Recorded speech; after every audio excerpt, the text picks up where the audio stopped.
बातमीपत्राकडे वळणार आहोत। सुरुवात करूयात या क्षणाच्या हेडलाईन्सने। हेडलाईन्स प्रायोजक राम बंधू लोणचे। आता प्रत्येक जण जिंकेल।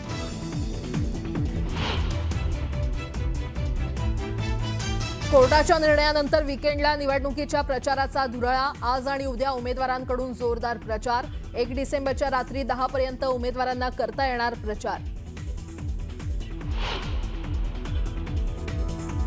महायुतीच्या नेत्यांचा प्रचाराचा धडाका कायम। मुख्यमंत्री फडणवीसांच्या विदर्भात प्रचार सभा। उपमुख्यमंत्री शिंदेंच्या शेवगाव, लातूर आणि अकोल्यासह कोल्हापूरमध्ये सभा, तर अजितदादांच्या बीडमध्ये 4 जाहीर सभा।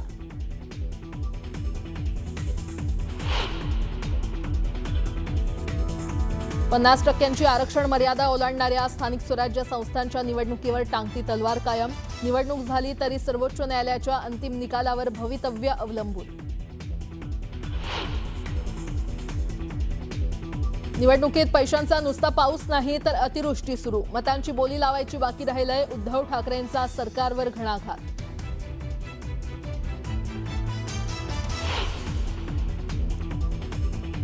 अडचणीच्या काळात देवाच्या अगोदर लोकांना धनंजय मुंडे आठवतो, तर लोकांच्या सेवेत कायम राहणार। बीडमध्ये प्रचारादरम्यान धनंजय मुंडेंचं विधान।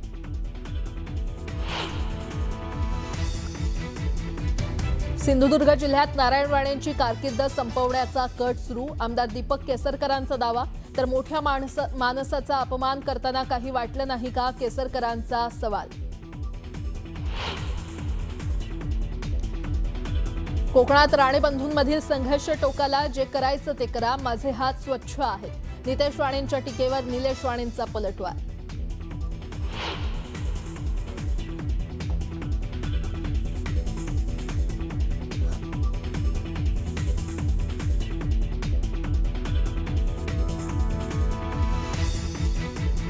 नांदेडमध्ये पाण्यासाठी दिलेले पैसे खाल्ले। गुलाबराव पाटलांचा अशोक चव्हाणांवर हल्लाबोल।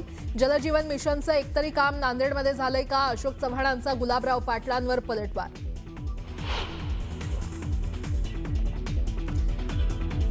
गुंड गजा मारणे याला विशेष मोक्का न्यायालयाकडून जामीन मंजूर। पुणे महानगरपालिका हद्दीत थांबण्यास गजा मारणेला पोलिसांकडून मनाई। आणि एमएमसी झोनचा प्रवक्ता आनंदसह 11 माओवाद्यांचं दरेकसा पोलीस ठाण्यात आत्मसमर्पण केलेल्या माओवाद्यांवर होतं 2 कोटींचं बक्षीस।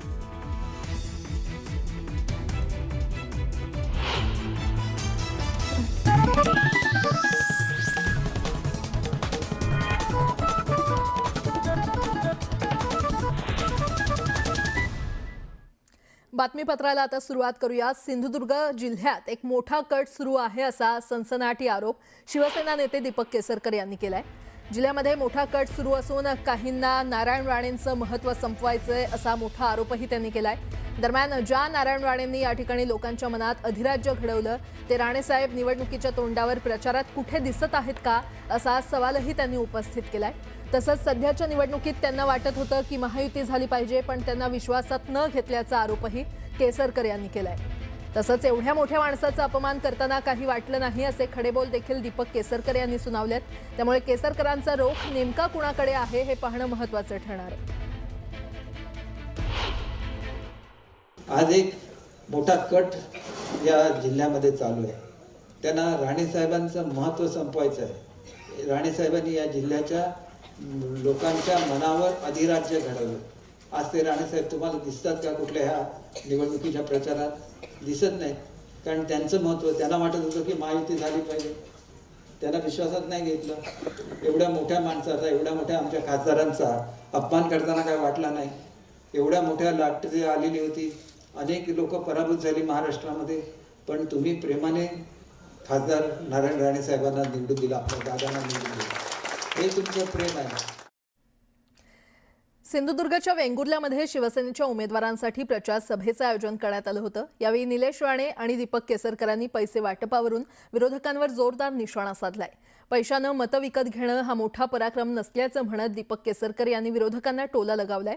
तर लक्ष्मीला नाही म्हणू नका, सर्व घ्या आणि शिवसेनेला मतदान करा, असं आवाहन निलेश राणेंनी मतदारांना केलंय। पाहूया। आज जो प्रयोग केला ना साहेब, तोच प्रयोग त्यावेळेला सुद्धा केला होता। पैशाने मतं विकत घेणं म्हणजे काय मोठा पराक्रम नसतो. तुमच्यापर्यंत काय पोहोचलंही असेल ते सगळं घ्या आणि शिवसेनेला मतदान करा. कोणी नाही म्हणू नका, कारण का लक्ष्मी आहे. लक्ष्मीला वाईट वाटू नये असं काही करू नका. ते सगळं घ्या, लक्षात ठेवा. आणि आमच्या नागेश गावडे आणि 20 उमेदवारांना आपण निवडून द्या, एवढं सांगण्यासाठी मी इथे आलो. मंत्री राज्यातील केवळ 2च महापालिकांनी 50% राजकीय आरक्षणाची मर्यादा ओलांडली असल्यामुळे महापालिकांच्या निवडणुका आधी घेता येतील किंवा येणं सोपं जाईल हा विचार करून त्याबाबतची चाचपणी राज्य निवडणूक आयोग करत असल्याची माहिती खात्रीलायक सूत्रांनी दिली आहे.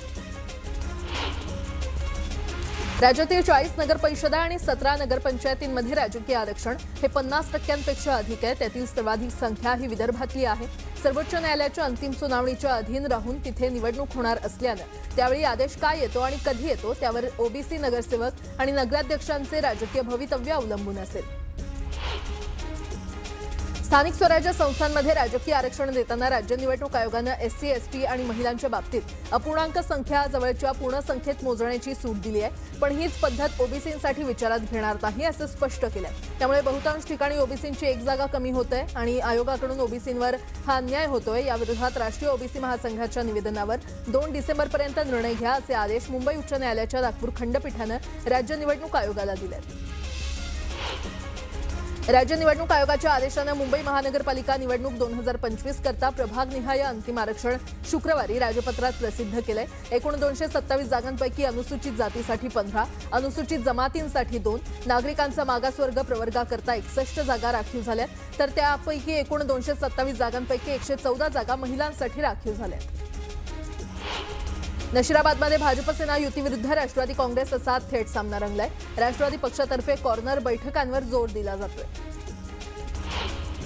मंत्री अदिती तटकरे यांनी भरत गोगावले हे नैराश्यातून टीका करतात. टीका करण्यात वेळ घालवला तर जिल्हा कधी पुढे नेणार असा टोला लगावलाय.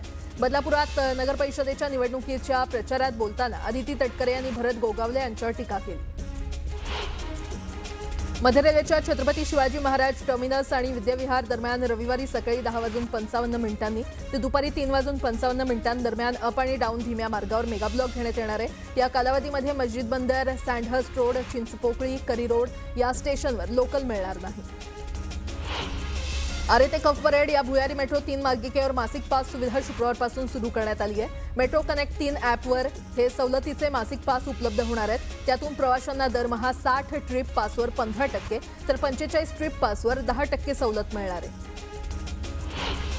पश्चिम रेल्वेच्या विरार डहाणू रोड मार्गावर पहिल्यांदाच 15 डब्यांच्या लोकल धावणार आहेत. नवीन वर्षात लागू होणाऱ्या वेळापत्रकामध्ये हा बदल अपेक्षित असून त्यानुसार 15 डब्यांच्या 6 फेऱ्या चालवल्या जाऊ शकतात. तर चर्चगेट विरार दरम्यान एसी गाड्यांच्या फेऱ्या देखील वाढवण्यात येणार असल्याचं अधिकाऱ्यांनी सांगितलं. नागपाडा येथील तांबावाला इमारत, देवजी धरसी इमारत आणि जोहरा मेन्शन या इमारतींचा रखडलेला पुनर्विकास आता म्हाडा करणार आहे. राज्य सरकारनं या इमारतींचा पुनर्विकास करण्यास मंजुरी दिली आहे. मात्र या इमारतींचा पुनर्विकास अर्ध्यावर सोडून देणाऱ्या विकासकावर गुन्हा दाखल करून त्याला काळ्या यादीमध्ये टाकलं जाणार आहे. उत्तर भारतातून दक्षिणेकडे पुन्हा थंड वारे वाहण्यास सुरुवात झाली असल्यानं मध्य महाराष्ट्र, मराठवाडा आणि उत्तर कोकणाचा किमान तापमानाचा पारा शनिवारपासून खाली येणार आहे. मुंबईचं किमान तापमान 17 तर राज्यभरातील किमान तापमान 10 अंश सेल्सिअसपर्यंत राहणार आहे. मुंबई शहरात ज्या ठिकाणी सर्वाधिक वायू प्रदूषण आहे त्या ठिकाणी सुरू असलेल्या बांधकामांच्या ठिकाणांची पाहणी करण्यासाठी मुंबई उच्च न्यायालयानं 5 जणांची समिती नेमली आहे. ही समिती यापूर्वी जारी केलेल्या मार्गदर्शक तत्वांचं पालन करण्यात येत आहे की नाही याची पडताळणी करणार आहे. कॅन्सर निदान उपचारात सुधारणा करण्यासाठी उच्च दर्जाची उपकरणं उपलब्ध असणं आवश्यक आहे. त्या अनुषंगाने राज्यातील शासकीय वैद्यकीय महाविद्यालयांकडून त्यांच्या खरेदीसाठी शासनाला प्रस्ताव प्राप्त येत असतात. मात्र खरेदी प्रस्तावांमध्ये मोठी तफावत दिसून येत असल्यानं या सर्व बाबींचा एकत्रित आणि निष्पक्ष विचार करून शासनाला शिफारसी करण्यासाठी वैद्यकीय शिक्षण विभागानं राज्यस्तरीय समिती स्थापन केली. खासदार श्रीकांत शिंदेंच्या पुढाकारानं डोंबिवलीमध्ये संत सावळाराम महाराज अत्याधुनिक क्रीडा संकुल उभारण्यात येणार आहे. यासाठी शासनानं 180 कोटी मंजूर केलाय. हा प्रकल्प पूर्ण झाल्यानंतर या संकुलाचं देखभाल आणि व्यवस्थापन कल्याण डोंबिवली महानगरपालिकेकडे सोपवण्यात येणार आहे. पुण्यातील विमाननगर परिसरात कोयत्यानं तोडफोड करणाऱ्या 4 आरोपींना पोलिसांनी बेड्या ठोकल्यात. आरोपींनी तोडफोड केलेल्या ठिकाणी पोलिसांनी 4ही आरोपींची धिंड काढत त्यांना कान धरत उठाभाषा काढायला लावल्या. गोरेगाव पूर्व येथील आरे पोलीस ठाण्याच्या हद्दीमध्ये डोळ्यात मिरची पावडर टाकून सोन्याची चेन हिसकवणाऱ्या टोळीतील 4 जणांना आरे पोलिसांनी अटक केली आहे. पोलिसांनी सीसीटीव्ही फुटेजच्या आधारे सगळ्यांना ताब्यात घेतलं असून सर्व आरोपी मानखुर्द येथील रहिवासी आहेत. एमएमसी झोनचा प्रवक्ता आनंदसह 11 माओवाद्यांनी आत्मसमर्पण केलंय. दरेकसा पोलीस ठाण्यामध्ये माओवाद्यांनी आत्मसमर्पण केलं असून आत्मसमर्पण केलेल्या माओवाद्यांवर 3 राज्यात 2 कोटींचं बक्षीस होतं. कुख्यात गुंड गजा माने पुणे पोलीस आयुक्तालयातून बाहेर पडला. कोर्टाच्या आदेशानुसार पुणे महानगरपालिका हद्दीमध्ये थांबण्यास गजा माने याला पोलिसांनी मनाई केली आहे. त्यामुळे गजा माने आता पुणे महानगरपालिकेच्या हद्दीबाहेर राहणार आहे. जेलमधून बाहेर आल्यानंतर गजा मानेनं गुन्हे शाखेच्या पोलीस उपायुक्तांसमोर हजेरी लावली. मुंबई महानगरपालिकेचे वादग्रस्त सहाय्यक आयुक्त महेश पाटील यांना सक्तीच्या रजेवर पाठवण्यात आलंय. पालिका आयुक्त भूषण गगराणी यांनी याबाबत तातडीचे आदेश दिले. सोलापूरच्या बस स्थानकाची अवस्था पाहून परिवहन मंत्री सरनाईक यांनी संताप व्यक्त केलाय. अस्वच्छता आढळल्यानं आगार प्रमुखाला सरनाईकांनी निलंबित केलं.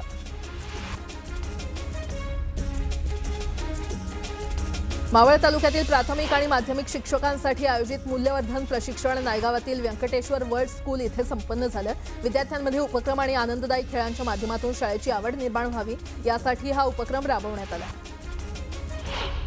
पुण्यात एमपीएससी करणाऱ्या विद्यार्थ्यांना आत्महत्या केली आहे. बुलढाण्यातील रहिवासी असलेल्या 26 वर्षीय सागर पवारनं एमपीएससी परीक्षेमध्ये यश मिळत नसल्यानं नैराश्यातून आत्महत्या केली.